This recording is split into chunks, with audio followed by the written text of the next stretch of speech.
And UNICEF recently released a report on children, food and nutrition. It says that an alarmingly high number of children are suffering the consequences of poor diets and a food system that's failing them. The report finds that at least 1 in 3 children under 5 are either undernourished or overweight. Almost 2 in 3 children between 6 months and 2 years are not fed food that supports their rapidly growing bodies and brains. Metaphysical scientist who is passionate about global warming food solutions, Trice Mazwi, joins us in studio now. Thank you, Trice, for joining us on Newsworld and sharing some insights. Thank you for having me. I just mentioned a couple of things from this report. And I think, back in the day when you would think malnourished, you had this visual. I remember the visual. It was a young kid, often very skinny, but a big belly.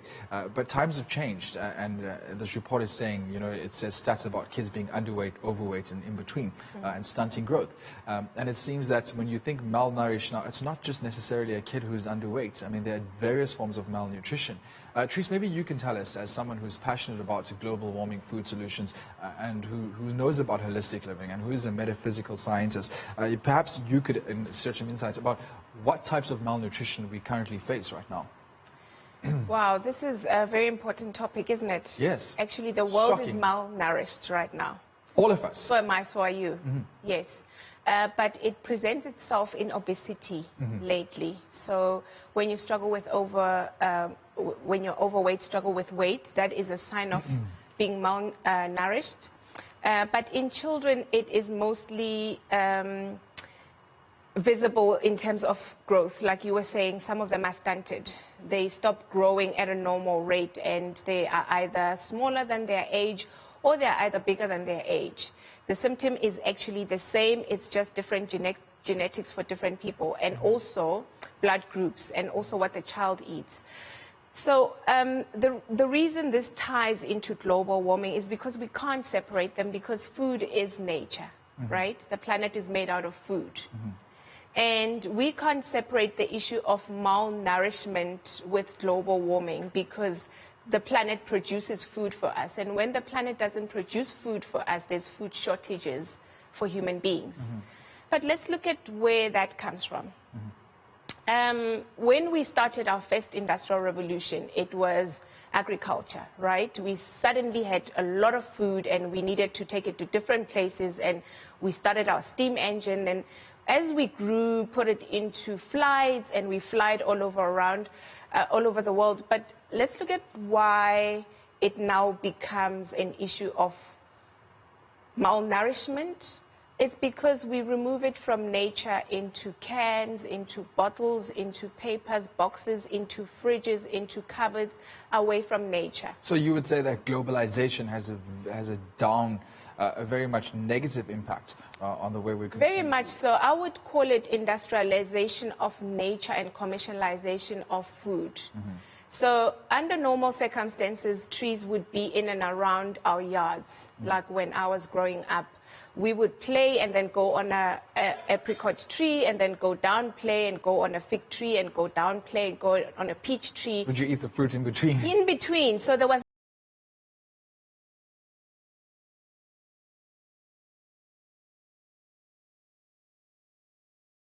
never an issue of how much you have. It was an issue of where it is, how close it is to you to access it.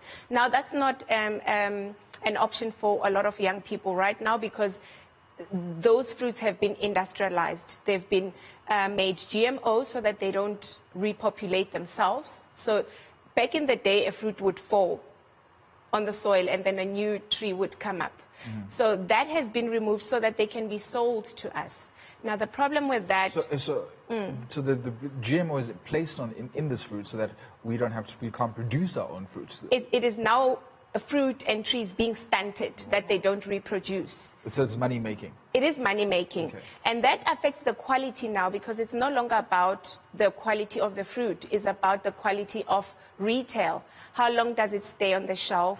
How can we protect it from rotting quicker, going off. I had no idea. I mean, I'm still stuck on the point about this GMO and how it's now preventing people from growing their own fruit. I would have assumed if I had dropped a little seed from an apricot in my garden, it would grow. Yes. I mean, I've done it, and now it explains why it's not growing, because Yes. The seed has been stunted. The seed has been stunted. I mean, Yes. that is fascinating. I mean, And that is actually the cause of global warming. Yes. And then, while we're on this, Trice, you mentioned the retail factor and shelf life. Is it better that something's lasting longer, or is it a problem that a piece of fruit lasts longer than, say, 3 days? It's great because then they're not dealing with wastage. But as a consumer? As a consumer, it is detrimental. So I don't know if you know my story, and you can go look it up later.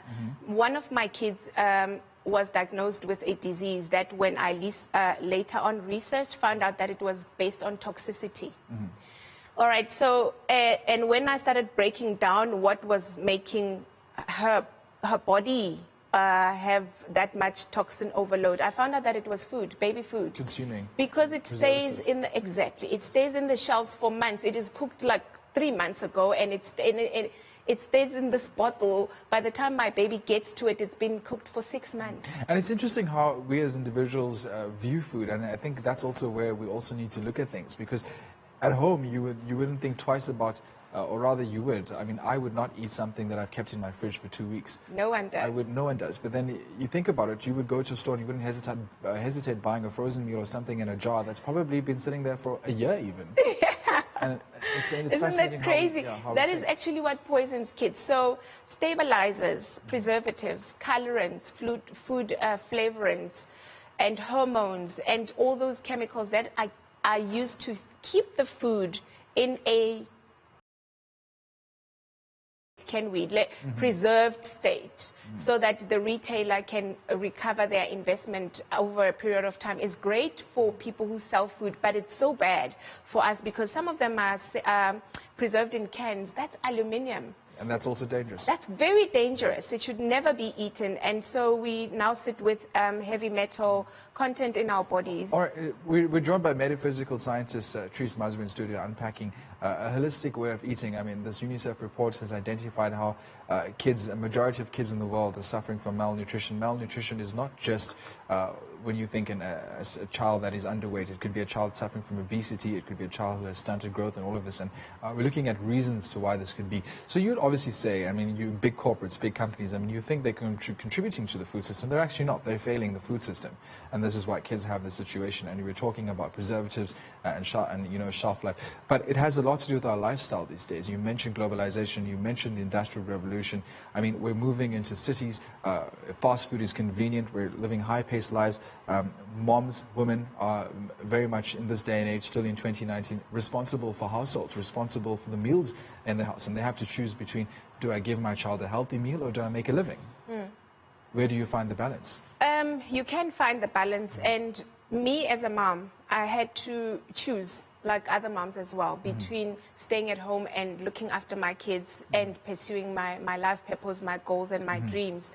The quickest way of taking care of your kids as a parent is planting organic fruit trees in your yard and organic veggie gardens in your yard, so that your kids don't depend on a meal on a plate. So they can all around them every day pull a carrot from the grass and bite and run around. Is it safe to just pull a carrot from the grass? If it's organic. Okay, Mazwi, maybe for those of our viewers, it's a word that gets thrown out a lot. What is organic? Organic would mean what do you call it? Fertilizers. Fertilizer. Actually pesticides. not only just fertilizers. So let's look at an organic veggie garden. First of all, you would start with treating the soil, because it is the soil that's going to feed your food. So the mineral content in the soil needs to be specific. And then you need to water your veggies and gardens your veggies, your garden, with water that does not have chlorine or fluoride. So you can put a filter on your tab when you water your veggies. Would you not then drink tap water, because tap water has fluoride in it? So that's what people need to know about the water that they drink. And bottled water is not also very safe. Okay, so people can Google. They can even go to my Organic Lifestyle page and read about water. What is your Organic Lifestyle? SA Organic Lifestyle on Facebook. There's a lot of information about what you can do to live a healthy, safe life. You've got me thinking, because I'm thinking, it is quite expensive. Maybe you're convincing us now that it is not expensive to eat a healthier diet. But then you think that you're in the store and you're buying some fresh fruits and vegetables, that you're making the right choices. But it turns out maybe not. No, you're actually not, because these veggies are grown with chemicals, right? Let's look at the chemical that is detrimental to a human's growth, because we're talking about stunting. There is a product on the shelf that is used to kill pests, right? So that the plant or the fruit that is then put on the shelves doesn't have pimples to show that there were bugs on the stomach. They're called microorganisms, microbes. So when this plant is sprayed, it then drinks from the water in the soil. So you spray it and you water it, and then the poison seeps into the soil. But this plant is alive, so it drinks from the soil and it drinks that chemical. So it's not only sprayed on top, the plant drinks it as well. And so when you eat it, the same product kills the microorganisms in your stomach that's supposed to help you with breaking down the food. That's why then probiotics and prebiotics become important. So veggies are very, very dangerous if they are not grown organically, because those are the things that can then make holes in your colon and then cause cancer. I mean, we're unfortunately running out of time. I mean, I have to wrap it up, but I would have loved to have continued this conversation with you to know what is safe in a supermarket for me to actually consume. Now I'm going to have to be thinking twice before I eat vegetables. Trice Mazwi joining us in studio, a metaphysical scientist, also very much an activist for global warming food solutions, unpacking some of the UNICEF report with us, rather, that's identified very, very scary, startling figures about children suffering from malnutrition. Unfortunately, we have to leave it there. We have to bring you back on the show sometime soon to further unpack this. Stay tuned to Newsworld here on Newsroom Africa.